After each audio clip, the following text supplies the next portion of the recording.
Hello guys, welcome back to my channel.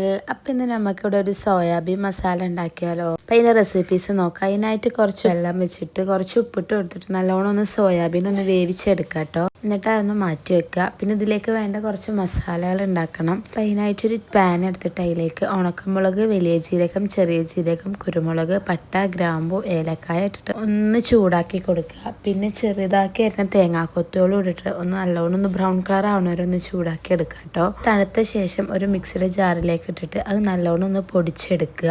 ഇനി ഇതിലേക്ക് മസാല ഉണ്ടാക്കാം കേട്ടോ. അപ്പോൾ ഒരു പാൻ അടുപ്പത്ത് വെച്ചിട്ട് അതിലേക്ക് കുറച്ച് വെളിച്ചെണ്ണ ഒഴിച്ചു കൊടുക്കുക. വലുതാക്കി അരിഞ്ഞ വെല്ലുള്ളിയും ഇട്ടിട്ട് ബ്രൗൺ കളർ ആവണവരെ നല്ലോണം ഒന്ന് വഴറ്റി കൊടുക്കുക. അതിലേക്ക് 1 ടീസ്പൂണ് ഇഞ്ചി വെളുത്തുള്ളി പേസ്റ്റ് ഇട്ടിട്ട് നല്ലോണം മിക്സാക്കി കൊടുക്കുക കേട്ടോ. കെച്ചപ്പ് ഇട്ടിട്ട് അതൊന്ന് പച്ചമണം മാറണവരെ അതും നല്ലോണം ഒന്ന് മിക്സാക്കി കൊടുക്കുക. ഈ മസാലയിലേക്ക് നമ്മൾ നേരത്തെ വേവിച്ച് വെച്ച സോയാബീൻ ഇട്ട് കൊടുക്കുക കേട്ടോ. പിന്നെ കുറച്ച് വെള്ളവും മഞ്ഞൾപ്പൊടിയും ഒന്ന് ഇട്ട് കൊടുക്കുക.